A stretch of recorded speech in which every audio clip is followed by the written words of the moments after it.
ॐ वक्रतुण्ड महाकाय सूर्यकोटिसमप्रभ निर्विघ्नं कुरु मे देव सर्वकार्येषु सर्वदा। सरस्वती नमस्तुभ्यं वरदे कामरूपिणि विद्यारम्भं करिष्यामि सिद्धिर्भवतु मे सदा। गुरुर्ब्रह्मा गुरुर्विष्णुः गुरुर्देवो महेश्वरः गुरुः साक्षात् परं ब्रह्म तस्मै श्रीगुरवे नमः।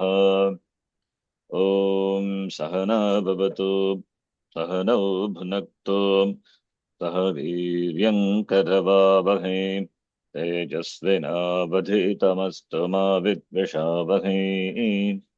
ॐ शान्तिः शान्तिः शान्तिः। अथ देवी अथर्वशीर्षम् यस्या स्वरूपं ब्रह्मादयो न जानन्ति तस्मादुच्यते अज्ञेया। यस्या अन्तो न लभ्यते तस्मादुच्यते अनन्ता। यस्या लक्ष्यं नोपलक्ष्यते तस्मादुच्यते अलक्ष्या। यस्या जननं नोपलभ्यते तस्मादुच्यते अजा। एकैव सर्वत्र वर्तते तस्मादुच्यते एका। एकैव विश्वरूपिणी तस्मादुच्यते नैका। अत एवोच्यते अज्ञेयानन्ता लक्ष्या जैका नैकेति। ॐ यस्या स्वरूपं ब्रह्मादयो न जानन्ति तस्मादुच्यते अज्ञेया। यस्या अन्तो न लभ्यते तस्मादुच्यते अनन्ता।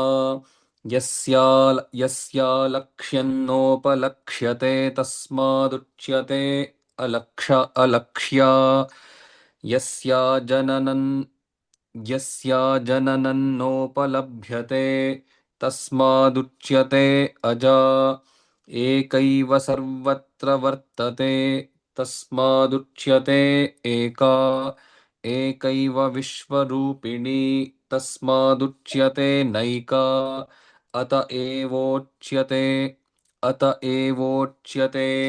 अज्ञेयानन्ता लक्ष्या जैका नैकेति।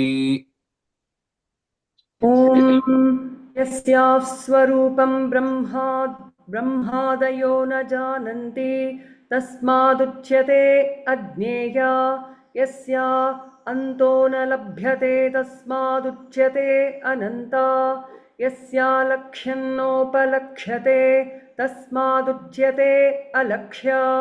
यस्या जननं नोपलभ्यते तस्मादुच्यते अजा। एकैव सर्वत्र वर्तते तस्मादुच्यते एका। एकैव विश्वरूपिणी तस्मादुच्यते नैका। अत एवोच्यते अज्ञेयानन्ता लक्ष्या जैका नैकेति।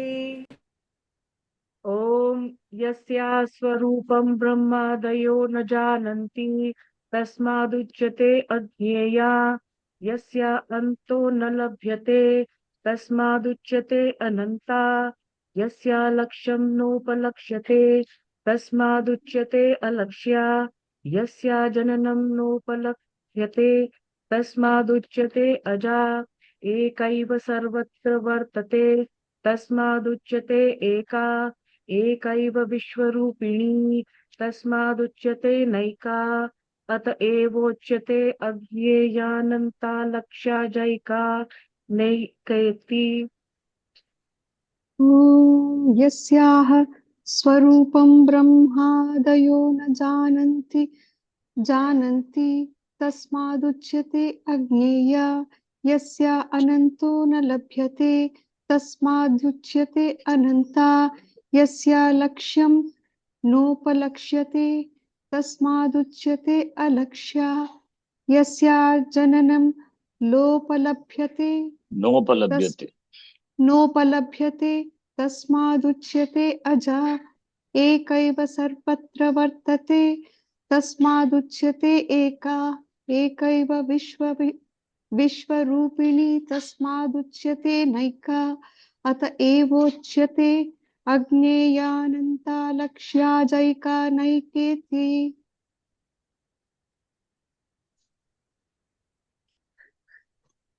Okay. Yasyaha, that is Devyaha Swarupam, talking about Devi. Brahmadayaha, Brahmaji, etc. Adipadat Brahma, Vishnu, Maheshwara, Shiva Shaktya Yukto Yadivadi Shakta Pravavitum. Achedevam Devo Nakalo Kushalaha Spanditum Api.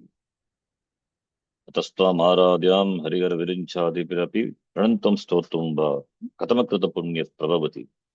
So Brahmaji, even Shiva and Vishnu, etc. All the Devas also. Na janante, they do not know the Swarupa of whom. Therefore, she is called Agneya. Na Gneya. Gneya is that which is known. Gneya, Meya, Prameya, all same meaning. Object of knowledge. She cannot be known. They do not know because they do not know. Therefore, she is called Agneya, not available for knowing. Agocharam, Agochara, Agneya, Ameya, right? Aprameya. Aprameya Suprakasha. Somewhere comes where? Vishnu Sahasranama. Lalita, ಲಲಿತ. ಹಾ ಹಾ. Aprameya Suprakasha, right? Okay. Yasyaha antaha na labhyate, not obtain, not known. Labhyate is the sense of knowing, not there. Antaha na labhyate. Once whose anta, the end, cannot be known. Therefore, she is called Anantaha. Ananta, Srilinga. Therefore, Ananta. Satyam Jnanam, Anantam. Brahma. Here, Ananta. Anta, Antaha, na vidyate, Yasyaha, sa, Ananta. All these are Bhahuvrigi Samasa, in fact. Here, these statements are the explanation of the Bhahuvrigi compound. Yasyaha Surupam na jananti, therefore she is called Agneya. Agneya is Gneyaha, na Gneyaha, Agneyaha. That is simple Tatpurusha. Ananta is Antaha na vidyate Yasyaha sa, Bhahuvrigi. Yasyaha Lakshyam na upalakshyate. Tasmajuchyate Lakshya. Lakshyate anena iti Lakshya. That which can be Lakshyate indicated, pointed out. What Lakshyam, what indicator is there? Not there. Therefore, Alakshya. Not without any Lakshyam, not Tamil Lakshyam. Lakshyate anena iti Lakshyam lingam ityartaha. So, therefore, Alakshya. She doesn't have any attributes, with which you can indicate. No, therefore, attributeless. Lakshana nasti. What Lakshanam? So Lakshanam nasti, that's why Alakshya. Yasyaha Lakshyam Lakshanam. Yasyaha Jananam na upalabhyate. Her origin, the origin of whom cannot be known. Na labhyate, na avagamyate. Therefore she is called Aja. Na jayate iti Ajaha. Or Janma na vidyate Yasyaha sa. The one who doesn't have origin, Janma. Janma is origin. The birth is the beginning of a thing being. He doesn't have an origin. Ekaiva sarvatra vartate. Eka eva. Only one, she is there all over, everywhere. Therefore, there is no second. Therefore, ekameva advitiyam. Advitiyam. Eka eva Vishwarupini. She is one and she is in the form of the entire Vishwa. Therefore, nothing other than her. Brahma Satyam Jagan Mithya. Therefore, Naika. Na Aneka, only one, no two.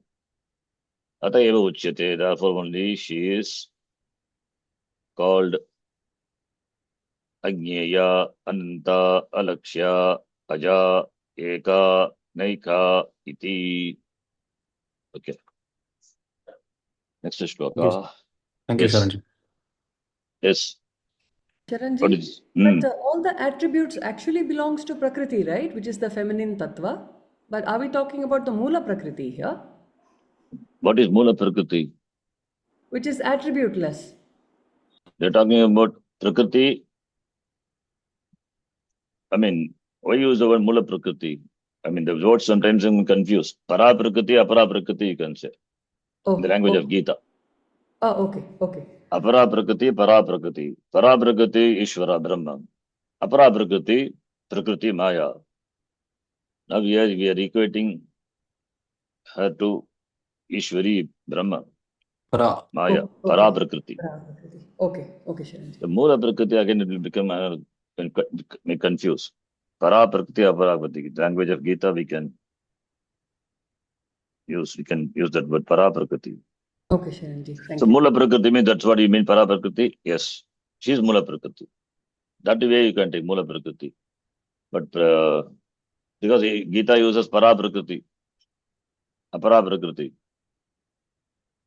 Therefore, Para Prakriti is talked about here, not Apara Prakriti. Okay, Sharanji. Got it. Thank you. Okay. That one who is the Upadana Karanam, Jagataha. She is the Nimitta Karanam, she is Upadana Karanam. So it is Ishwari, Brahma, is what is talked about. Okay. Next shloka, 24. Mantranam matrika devi shabdanam jnana rupini. Mantranam Mantranam matruka No, devi. one person. Oh, One sorry, person sorry. after that, not Sorry, all. sorry. Mantranam matrika devi shabdanam jnanarupini. मन्त्राणां मातृका देवी शब्दानां ज्ञानरूपिणी मन्त्राणां मातृका देवी शब्दानां ज्ञानरूपिणी Mantranam matrika devi shabdanam jnanarupini. मन्त्राणां मातृका देवी शब्दानां ज्ञानरूपिणी Jnananam chinmayatita shunyanam shunya sakshini. Jnananam chinmayatita shunyanam shunyasakshini. ज्ञानानां चिन्मयातीता शून्यानां शून्यसाक्षिणी ज्ञानानां चिन्मयातीता शून्यानां शून्यसाक्षिणी Sharanji, you're saying jnananam and I hear others saying jnananan. So both are right? Say it again. Jnananam or jnananan? It looks same for me. What do you say? Okay. So jnananam chinmayatita shunyanam shunyasakshini. ज्ञानानां चिन्तयातीता शून्यानां शून्यसाक्षिणी What is the difference? I don't understand. Why? So one is the sound comes like na, the other sound comes like ma. Ma, no, where is ma? When you told, I felt it was like ma sound. Jnananam, Jnananam. ma, makara sound. Where is ma? Which one you are In talking the about? first word, the last letter, the sound at the end, Oh, I felt it that's was okay. coming like, Okay, you are yeah, talking about, I yeah. thought you were asking about the first letter. The last one, Anuswara or Makara. That's what you're talking about. That's okay. Yes, That, yes. Okay, right, okay. that Sandhi you must know. It is always Yes, optional. yes. Okay. For the beginners, generally, I don't confuse them by who don't know the Sanskrit rule. I don't want to Okay. confuse them by bringing the Savarna letter of the following. So it's difficult for them to understand what it is. It's difficult to explain also. So I just, as it is there, it's okay. When we have a rule which is optional, therefore we can, Jnananam is okay. If you are Okay, informed Sharanji. person, then you can say, Jnananam Chinmaya. That is okay. Okay, Parasavar. okay. Okay, I think I Sharanji. taught you in the class, Sanskritam class. Yes, recently. yes, you did. Optional it is. No compulsion. Okay. Okay. Yasya parataran. Here, now I use Together it. we have not done. No, the next one also will do 3 lines. after that. Yes. Yasya parataram or parataran, your choice. You Okay. can do as you wish. Yasya parataran nasti saisha durga prakirtita. यस्याः परतरन्नास्ति सैषा दुर्गा प्रकीर्तिता। यस्याः परतरन्नास्ति सैषा दुर्गा प्रकीर्तिता। यस्याः परतरं नास्ति सैषा दुर्गा प्रकीर्तिता। यस्याः परतरं नास्ति सैषा दुर्गा प्रकीर्तिता। यस्याः परतरं नास्ति सैषा Durga प्रकीर्तिता।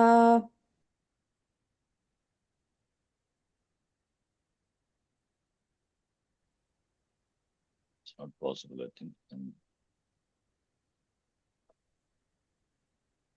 Mantrānaṁ mātrikā devi shabdānaṁ jnānarūpiణī ज्ञानानां चिन्मयातीता शून्यानां शून्यसाक्षिणी यस्याः परतरन्नास्ति सैषा दुर्गा प्रकीर्तिता। मन्त्राणां मातृका देवी शब्दानां ज्ञानरूपिणी ज्ञानानां चिन्मयातीता शून्यानां शून्यसाक्षिणी यस्याः परतरन्नास्ति सैषा दुर्गा प्रकीर्तिता। मन्त्राणां मातृका देवी शब्दानां ज्ञानरूपिणी ज्ञानानां चिन्मयातीता शून्यानां शून्यसाक्षिणी यस्याः परतरन्नास्ति सैषा दुर्गा प्रकीर्तिता। मन्त्राणां मातृका देवी शब्दानां ज्ञानरूपिणी ज्ञानानां चिन्मयातीता शून्यानां शून्यसाक्षिणी यस्याः परतरं नास्ति सैषा दुर्गा प्रकीर्तिता। मन्त्राणां मातृका देवी शब्दानां ज्ञानरूपिणी ज्ञानानां चिन्मयीतीता शून्यानां चिन्मयी शून्यसाक्षि चिन्मया चिन्मयातीता शून्यानां शून्यसाक्षिणी यस्याः परतरं नास्ति सैषा दुर्गां प्रकीर्तिता। दुर्गा, not दुर्गा, सैषा दुर्गा दुर्गा प्रकीर्तिता। दुर्गा प्रकीर्तिता। मन्त्राणां मातृका देवी शब्दानां ज्ञानरूपिणी ज्ञानानां चिन्मयातीता शून्यानां शून्यसाक्षिणी यस्याः परतरं नास्ति सैषा Durga प्रकीर्तिता। 2 times would be better, but we don't have time. Everyone has to chant. That's why 1 time. But yeah, please practice after the class 2 times. Yes, Sharanji. These are all simple vakya, will not have difficulty. But there we will find the later chapters, verses will be difficult. If you are not familiar every time, no, you have to, I mean, it appear as though you are reading for the first time. So getting familiar with the text. So we have to practice after the class. These are all simple shlokas. Don't have any problem in chanting this. But from first chapter onwards, there are some shlokas you will see in other chapters, difficult. Do sandhi and other things, have to split. Okay.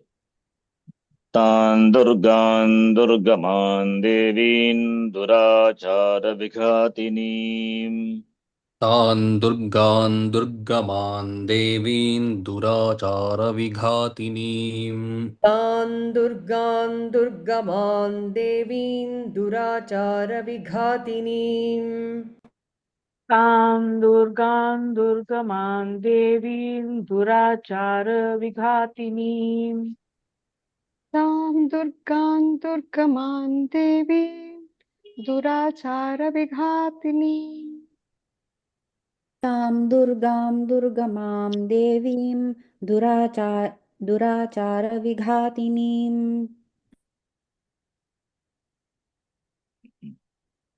Namami भवभीतोऽहं संसारार्णवतारिणीम् Namami भवभीतोऽहं संसारार्णवतारिणीम् Namami भवभीतोऽहं संसारार्णवतारिणीम् Namami भवतीतोऽहं संसारार्णवतारिणीम् Namami भवभीतोऽहं संसारार्णवतारिणी Namami भवभीतोऽहं संसारार्णवतारिणीम् तान् दुर्गान् दुर्गमान् देवीन् दुराचारविघातिनीम्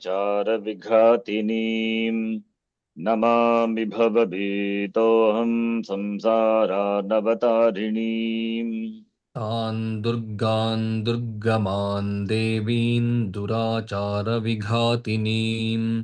नमामि भवभीतोऽहं संसारार्णवतारिणीम् तान् दुर्गान् दुर्गमान् देवीन् दुराचारविघातिनीं नमामि भवभीतोऽहं संसारार्णवतारिणीम् आं दुर्गां दुर्गमां देवीं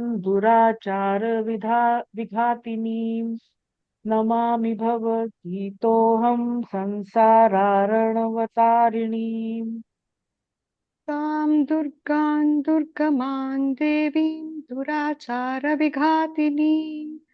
नमामि भवभीतोऽहं संसारनवतारिणीम्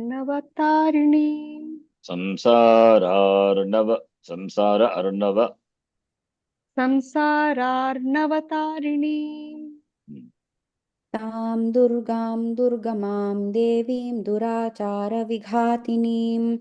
नमामि भवभीतोऽहं संसारार्णवतारिणीम्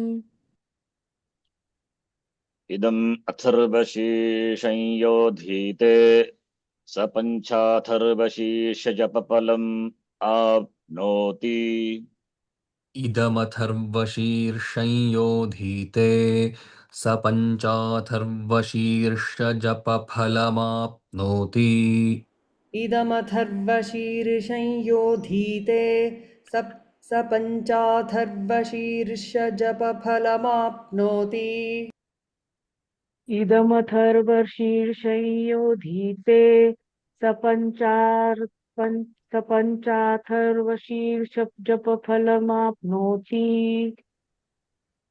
इद इदम इदमथर्वशीर्षं योधीते स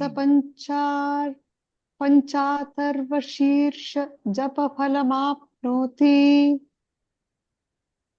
इदमथर्वशीर्षं योधीते स पञ्चाथर्वशीर्षजपफलमाप्नोति Yes. Pancha Atharva Sheersha Japapalam. That we should not say Pancha. Pancha, I think Atharva Sheersha Japapalam is all one word. So Pancha is also a part of that. Pancha Tarva. Even though Pancha plus Ata, Panchata, Sandhi, it's a compound.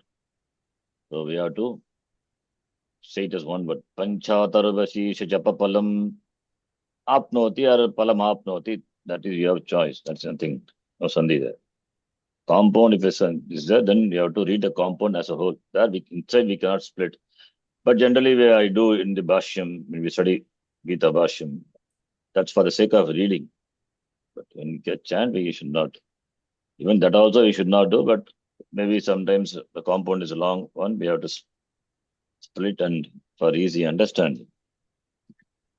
Idam atharvashisham ajñātvā yo charcān sthāpayati shatalaksham japtvāpi sorchā siddhim na vindati.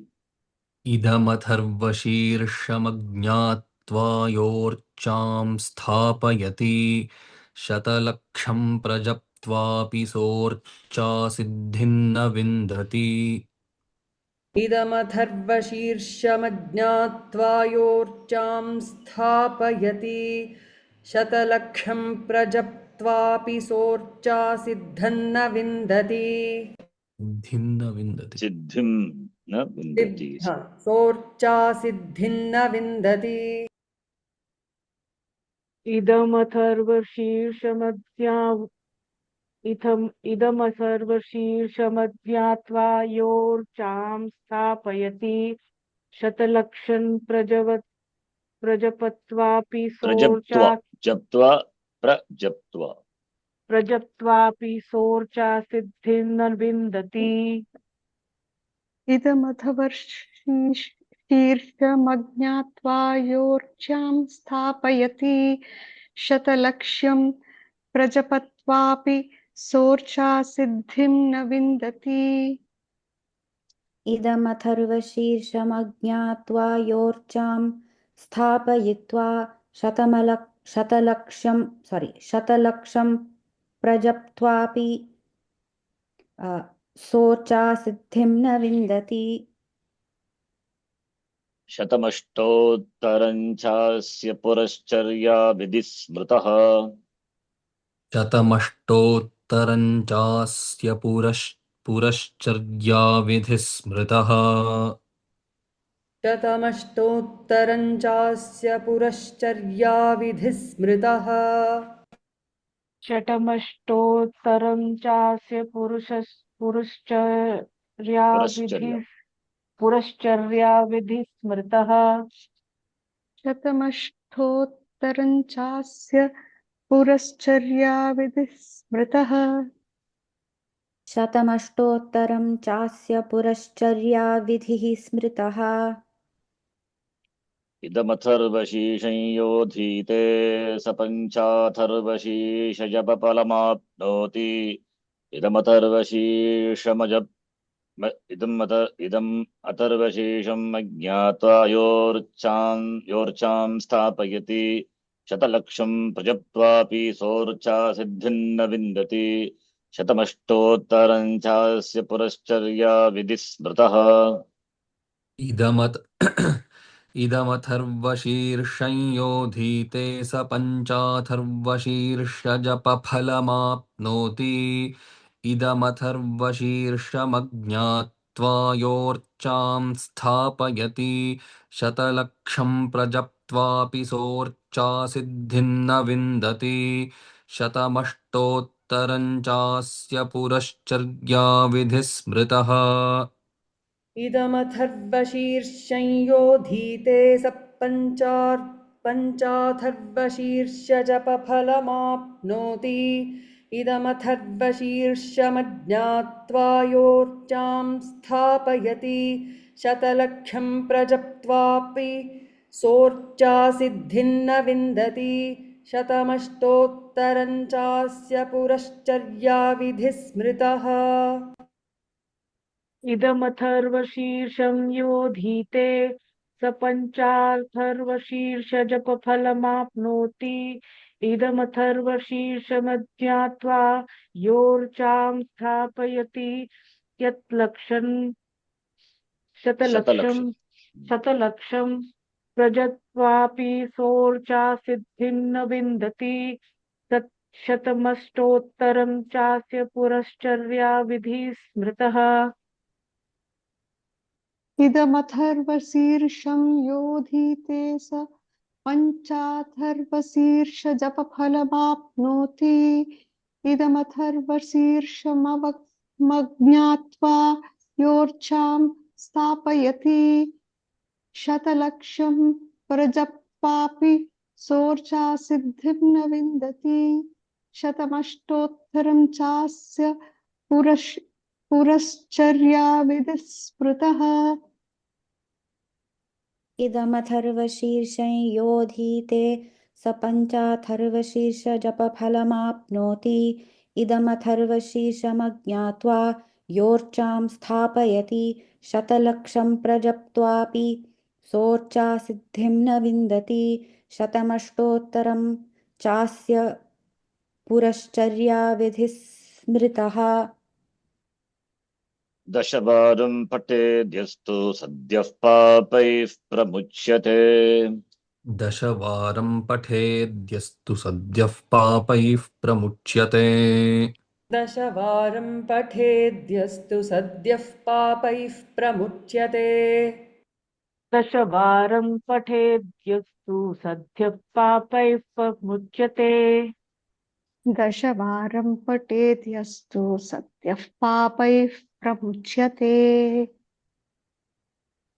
दशवारं पठेद्यस्तु सद्यः पापैः प्रमुच्यते महादुर्गानि तरते महादेव्याः प्रसादतः महादुर्गाणि तरति महादेव्याः प्रसादतः महादुर्गाणि तरति महादेव्याः प्रसादतः महादुर्गाणि तरति महादेव्याः प्रसादतः महादुर्गाणि तरति महादेव्याः प्रसादतः महादुर्गाणि तरति महादेव्याः प्रसादतः Yes. Currently in here Mahadurgani Tarati. Durga is a difficulty in this. Yeah. It's Dukkena gamyate. That which is gamyate, that which is passed through with difficulty. So the meaning of Durga is the meaning of difficulty. right. Durga is the meaning, other meaning also. Right. Now, in this One, context, since the Tarati is used, I thought it should be Mahadurgani is great Mahadurgani. difficulty. Yes, great. Durgani is Durgam Durge Durgani. Durgani. Strilinga. So therefore it cannot be the goddess here. Right? It's talking about the difficulty is one encounter in life. So Dur, then Ga is Gamyate, the Gam Dhatu. Okay. To so go. It is that. Sorry? To go. Yes, Gam, that which is go, gone, how it is crossed over. So that is Durga. So in fact, the word Durga referring to, either Durga Suktam. The word Durga itself is derived from the Vitpati, that which is difficult to cross over for, that is why Durga. And the Durga Devi is the one who helps us to pass through, cross over the Durga difficulties. So that meaning is there. So Durga has got another meaning also. Durga meaning fort. Durga. Right. That meaning also is Durga. In fact, one Vyutpatti is there. I forgot what is that. Durga. Maybe I'll find, I'll recollect. Is there. Somewhere. I taught in Durga Suktam, the meaning of the word Durga I have given, but I forgot. Just check. Dukkena Gamyate. That's called Durga. The difficulty. One who helps us to cross over the difficulty is Durga. You can take the meaning to be that. Okay. It's the same like Vigneshwara. Yes. Vigneshwara, Vignanam Ishwaraha, as well as he is a Vigna Harta, Vigna Karta and Vigna Harta also. He is the one who gives Vigna and he is the one who removes Vigna also, both. Right. Yes. Okay. Fine. Sayamadhiyano divasakritam papannashayati. There is no swara comes because of Narayana Upanishad. Okay. Sorry, Narayana Upanishad. Okay. Sayamadhiyano divasakritam papannashayati.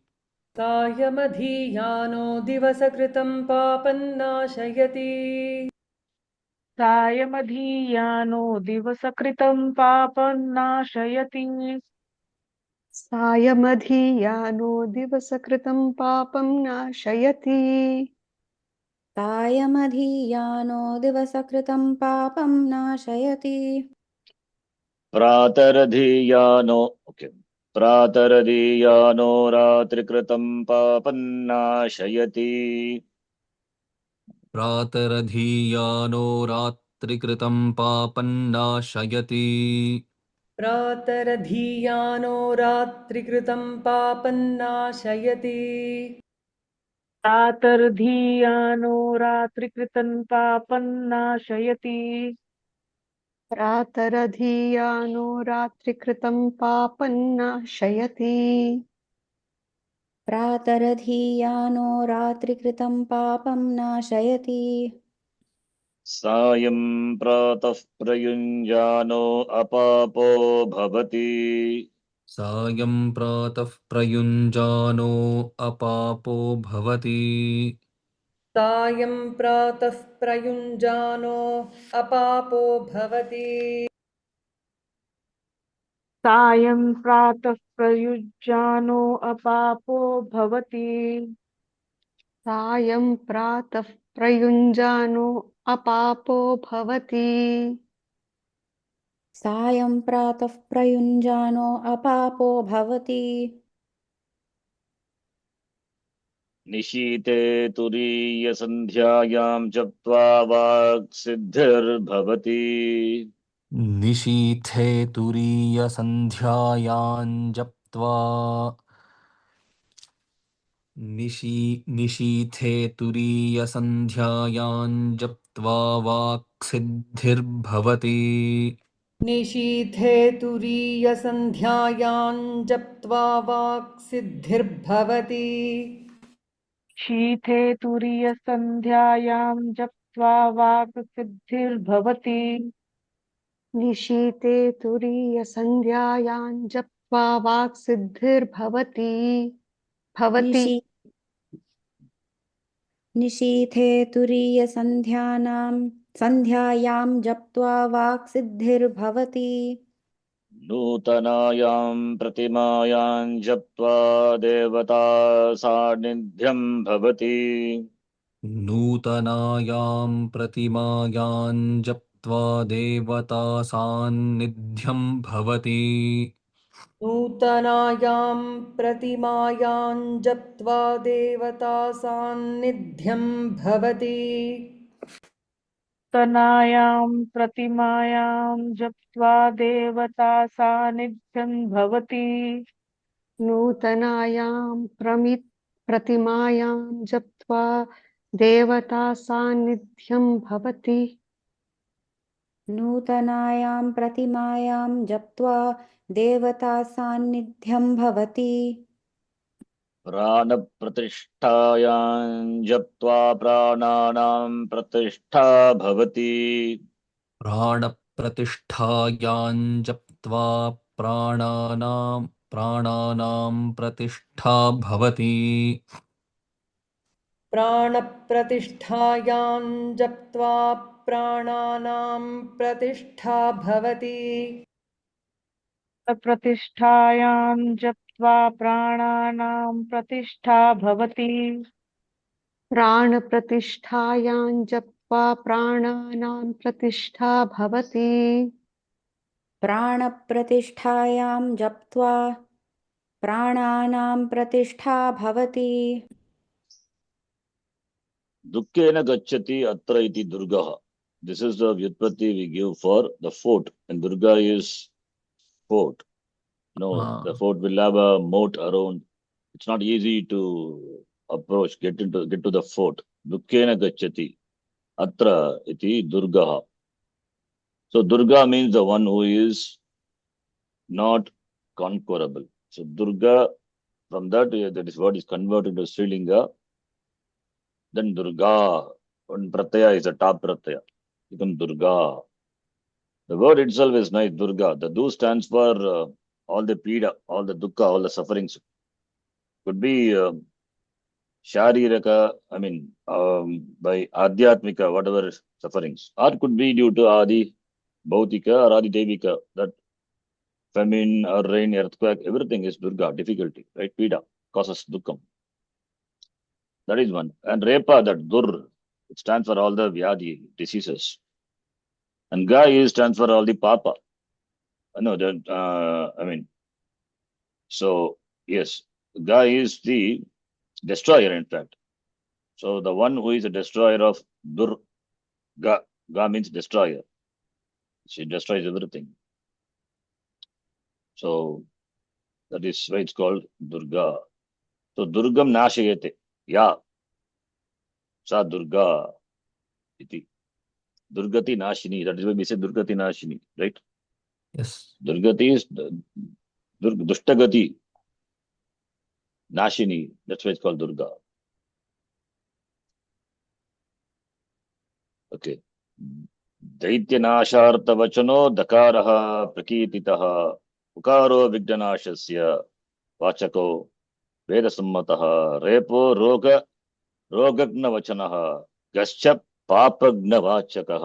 Ga is destroyer of all the papam. So research that's a shloka. भयशत्रुघ्नवचनः चाकारः परिकीर्तितः. I'll send this shloka to the group. So this is how the word Durga is derived. Yes. Okay. And this is an aside point. This I have taken from some smriti somewhere. I don't know where I took the shloka which explains the meaning of the letter of the word Durga. Durga, okay. Dakara, Ukara, Repa, Gakara, Akara. Each letter is explained what is that. That's what I said now. Okay. Next one. भौमाश्विन्या महादेवी सन्निधो जप्त्वा महामृत्युन्तरति समहामृत्युन्तरति य एवं वेद इत्युपनिषत्. भौमाश्विन्यां महादेवी सन्निधौ जप्त्वा महामृत्युन्तरति स महामृत्युन्तरति य एवं वेद इत्युपनिषत्.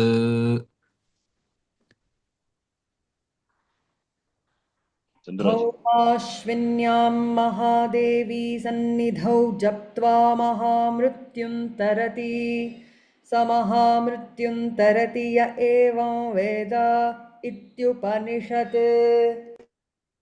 भौमाश्विन्यां महादेवी सन्निधौ जप्त्वा महामृत्युं तरति स महामृत्युं तरति य एवं वेद इत्युपनिषत्. भौमाश्विन्यां महादेवी सन्निधौ जप्त्वा महामृत्युं तरति स महामृत्युं तरति य एवं वेद इत्युपनिषत्. भौमाश्विन्यां महादेवी सन्निधौ जप्त्वा महामृत्युं तरति स महामृत्युं तरति य एवं वेद इत्युपनिषत्.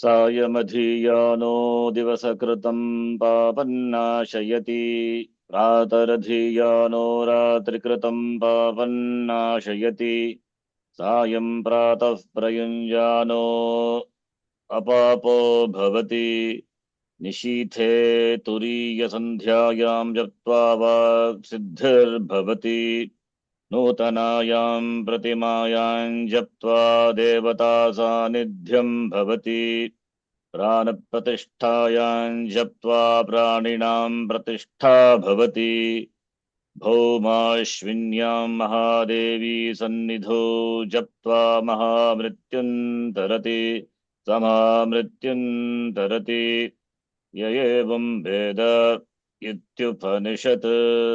Bhaumashvinya means Bhaumavasara and Ashwini Nakshatra. It's a beautiful combination for Devi Upasana. Seems. That's why Bhaumashvinya. Bhaumavasara is Wednesday. Vannaptalam Budannapadu, they say no in Tamil. I mean, that's Bhaumash, then Ashwini. It's a rare combination. Okay. This chant. सायमधीयानो दिवसकृतं पापन्नाशयति प्रातरधीयानो रात्रिकृतं पापन्नाशयति सायं प्रातः प्रयुञ्जानो अपापो भवति निशीथे तुरीयसन्ध्यायां जप्त्वा वाक्सिद्धिर्भवति नूतनायां प्रतिमायां जप्त्वा देवता सान्निध्यं भवति प्राणप्रतिष्ठायां जप्त्वा प्राणानां प्रतिष्ठा भवति भौमाश्विन्यां महादेवी भौमाश्विन्यां महादेवी सन्निधौ जप्त्वा महामृत्युन्तरति स महामृत्युन्तरति य एवं वेद इत्युपनिषत्। सायमधीयानो दिवसकृतं पापन्नाशयति प्रातरधीयानो रात्रिकृतं पापन्नाशयति सायं प्रातः प्रयुञ्जानो अपापो भवति निशीथे तुरीयसन्ध्यायां जप्त्वा वाक्सिद्धिर्भवति नूतनायां प्रतिमायां जप्त्वा देवता सान्निध्यं भवति प्राणप्रतिष्ठायां जप्त्वा प्राणानां प्रतिष्ठा भवति भौमाश्विन्यां महादेवी सन्निधौ जप्त्वा महामृत्युन्तरति स महामृत्युन्तरति य एवं वेद इत्युपनिषत्। सायमधीयानो दिवसकृतं पापं नाशयति प्रातर्धीयानो रात्रिकृतं पापं नाशयति सायं प्रातः प्रयुज्यानो अपापो भवति निशीथे तुरीयसन्ध्यायां जप्त्वा वाक्सिद्धिर्भवति नूतनायां प्रतिमायां जप्त्वा देवता सान्निध्यं भवति प्राणप्रतिष्ठायां जप्त्वा प्राणानां प्रतिष्ठा भवति भौमाश्विन्यां महादेवी सन्निधौ जप्त्वा महामृत्युन्तरति स महामृत्युन्तरति य एवं वेद इत्युपनिषत्। सायमधीयानो दिवसकृतं पापन्नाशयति प्रातरधीयानो रात्रिकृतं पापं नाशयति सायं प्रातः प्रयुञ्जानो अपापो भवति निशीथे तुरीयसन्ध्यायां जप्त्वा वाक्सिद्धिर्भवति नूतनायां प्रतिमायां जप्त्वा देवता सान्निध्यं भवति प्राणप्रतिष्ठायां जप्त्वा प्राणानां प्रतिष्ठा भवति भौमाश्विन्यां महादेवी सान्निध्यौ जप्त्वा महामृत्युन्तरति स महामृत्युन्तरति य एवं वेद इत्युपनिषत्। सायमधीयानो दिवसकृतं पापं नाशयति प्रातरधीयानो रात्रिकृतं पापं नाशयति सायं प्रातः प्रयुञ्जानो अपापो भवति निशीथे तुरीयसन्ध्यायां जप्त्वा वाक्सिद्धिर्भवति नूतनायां प्रतिमायां जप्त्वा देवता सान्निध्यं भवति प्राणप्रतिष्ठायां जप्त्वा प्राणानां प्रतिष्ठा भवति भौमाश्विन्यां महादेवी सन्निधौ जप्त्वा महामृत्युं तरति स महामृत्युं तरति य एवं वेद इत्युपनिषत्। ॐ पूर्णमदः पूर्णमिदं पूर्णात् पूर्णमुदच्यते पूर्णस्य पूर्णमादाय पूर्णमेवावशिष्यते ॐ शान्तिः शान्तिः शान्तिः हरिः ॐ श्रीगुरुभ्यो नमः हरिः ॐ यदक्षरपदभ्रष्टं मात्राहीनं तु यद्भवेत् तत्सर्वं क्षम्यतां देव प्रसीद परमेश्वर प्रसीद परमेश्वरी ओम तत्सत् सर्वं ब्रह्मार्पणमस्तु। ब्रह्मार्पणमस्तु। धन्यवादः। धन्यवादः आचार्यजी। शरण जी। धन्यवाद। धन्यवादः